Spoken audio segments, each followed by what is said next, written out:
जे सिंहासन ऊपर अच्छी ता भितर ब्रह्म, जे सिंहासन तले अच्छी ता भितर ब्रह्म, बासुआ बलद भितर ब्रह्म, भगवान शंकर भितर ब्रह्म, सर्वत्र ब्रह्म परिव्याप्त। भकत भगवान दुई भाविले भिन्न भिन्न नाही, जाको अभिराम परमहंस कलि भागवत कहते सर्वत्र ब्रह्ममय, सारा जगत ब्रह्ममय, सारा जगत जगन्नाथमय।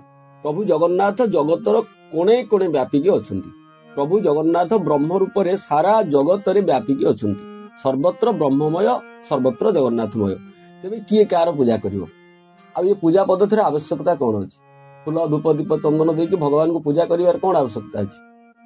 ये भक्तिर आवश्यकता कोन अछि? समस्त जदि भगवान किए काहा को पूजा करिवो? समस्त जदि ईश्वर किए काहा को पूजा करिवो? एई भली 6टी प्रश्न बुद्धंक पाखरे थिला। ता भितर ये गोटे प्रश्न, जो प्रश्न आज पर्यंत अमीमांसित प्रश्न, ताको अव्याकृत कह जाउथला, जार कोनोसी उत्तर एबे मध्य नाही, आगामी दिन मिलिबार संभावना मध्य नाही। एई प्रश्नर उत्तर जदि सर्वत्र भगवान, जदि सब ब्रह्ममय, ताले किए कार पूजा करिवो? किए काहा को भक्ति करिवो? किए काहा को मानिवो? किए कार सेव्य सेवक? किए कार पूज्य? किए कार पूजक? एई प्रश्नर उत्तर, एई प्रश्नर उत्तर को बुद्ध अवॉइड करिगले। कहले एभली 6टी प्रश्न अछि, जो प्रश्न ये मेटाफिजिक्स जंगल भितर बुलिकी ताको खोजिबार किछि आवश्यकता नै। जदि हजार हजार वर्ष भी ये प्रश्नर उत्तर खोजा जाए ताहले मिलिबो भी नाही। उदाहरण, मु गाड़ी 120 किलोमीटर बेगरे चलाउची, मो पछ सीट रे बसीची मो सान भाई, तार बयस केते? ये प्रश्नर उत्तर कोन? आकु जदि हजार वर्ष लक्ष वर्ष जणे खोजिबो, आर उत्तर कोन मिलिबो? एई भली एक अमीमांसित प्रश्न भाबिकी बुद्ध देवता को अवॉइड करिगले। जगत ब्रह्ममय, ईश्वर सर्वत्र। जे पूजा करिवो ता भितर ईश्वर, जे पूजा पाइबे ता भितर ईश्वर।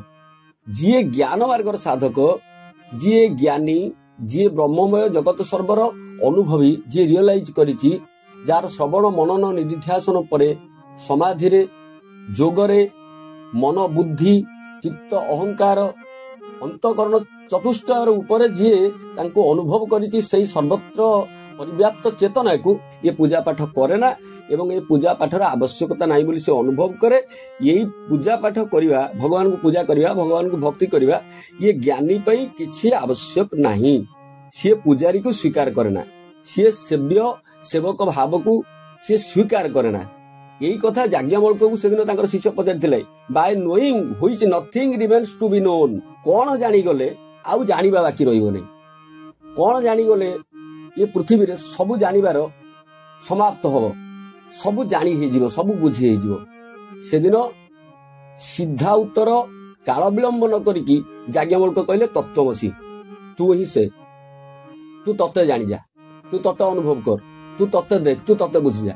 से कहि नथिले एई शास्त्र पढ़ी देले, एई ग्रंथ जानि गले, एई जोग जानि गले, एई भक्ति, एई कर्म, एई ज्ञान, एई मार्ग रे एई भली कले, एई अनुशासन मानिले जे पृथ्वीर सब जानिबा सरी जीव, पृथ्वीर सब बुझिबा सरी जीव। सर्वज्ञाता जे, सर्वव्यापक जे, जे सर्वत्र ताकू बुझी हबा जानि हबो।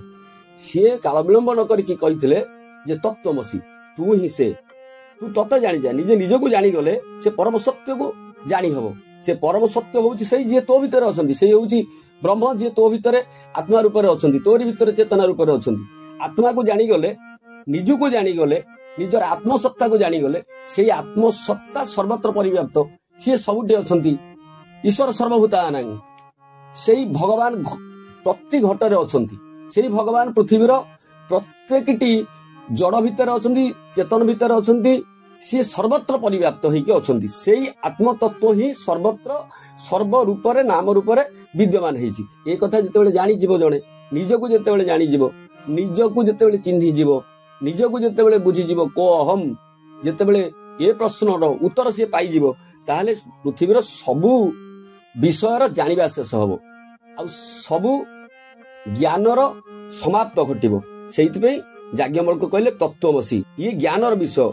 मो भितरे भगवान नाहंती बोली, अन्यत्र अछंती बोली मु तांको पूजा करिवि, मु तांको भक्ति करिवि, मु तांको मानिबि, मु तांको स्तुति करिवि, मु तांको प्रार्थना करिवि, मु तांको पाखरे अभियोग करिवि, मु तांको पाखरे दाबी करिवि। कारण से मो भितरे नाहंती, बा मु ब्रह्म नुह, तत्त्वमसि मु से नुह, आउ जणे किए से, आउ जणे से ईश्वर, आउ जणे से भगवान, ସେ ଭଗବାନ ସର୍ବତ୍ର ପରିବ୍ୟାପ୍ତ। ତେଣୁ କିଏ କାହାକୁ ପୂଜା କରିବ, କିଏ କାହାର ସେବା କରିବ, କିଏ କାହାକୁ ଭକ୍ତି କରିବ?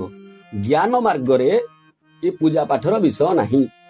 ଯିଏ ଜ୍ଞାନ ମାର୍ଗର ସାଧକ, ଯିଏ ଜ୍ଞାନୀ, ସିଏ ଅନୁଭବ କରିଥାଏ ଯେ ଈଶ୍ୱର ସର୍ବତ୍ର ପରିବ୍ୟାପ୍ତ।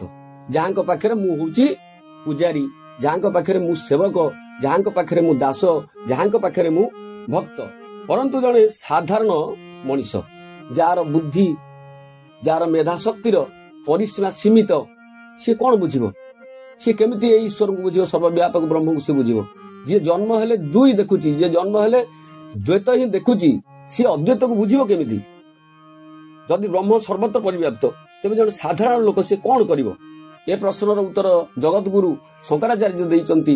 ଯିଏ ଅଦ୍ୱୈତର ଆଚାର୍ଯ୍ୟ, ଯିଏ ଅଦ୍ୱୈତର ସାଧକ, ଯିଏ ସ୍ୱୟଂ ଶଙ୍କର ଭଗବାନ ଆଦି ଶଙ୍କର, ଆର ଉତ୍ତର ଦଉଛନ୍ତି ବୋଲେ ସାଧାରଣ ମଣିଷଟିଏ ସିଏ ତାଙ୍କୁ ଶ୍ରଦ୍ଧା ଚକ୍ଷୁରେ ଦେଖିବ, ସିଏ ଶ୍ରଦ୍ଧା ଦୃଷ୍ଟିରେ ତାଙ୍କୁ ଦେଖିବ, ସିଏ ତାଙ୍କୁ ବେଦାନ୍ତ ଆଖିରେ, ଦର୍ଶନ ଆଖିରେ, ସିଏ ତାଙ୍କୁ ଏଇ ଅଦ୍ୱୈତ ଆଖିରେ, ଏଥିରେ ତାଙ୍କୁ ସେ ଦେଖିପାରିବନି, ବୁଝିପାରିବନି। ସେ ତାଙ୍କୁ ଶ୍ରଦ୍ଧା ଚକ୍ଷୁରେ ଦେଖିବ, ସେ ତାଙ୍କୁ ଭକ୍ତି ଚକ୍ଷୁରେ ଦେଖିବ, ପ୍ରେମ ଆଖିରେ ସେ ତାଙ୍କୁ ଦେଖିବ। ପ୍ରେମ ମତେ ପ୍ରକଟ ସର୍ବତ୍ର ସେ ଅଛନ୍ତି।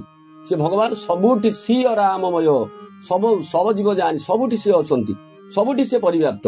କିନ୍ତୁ ପ୍ରକଟ ହବା ପାଇଁ ତାଙ୍କୁ ପ୍ରେମର ଆବଶ୍ୟକତା ଅଛି। ସାଧାରଣ ମଣିଷଟିଏ ପାଇଁ ଶ୍ରଦ୍ଧାର ଆବଶ୍ୟକତା ଅଛି, ପ୍ରେମର ଆବଶ୍ୟକତା ଅଛି।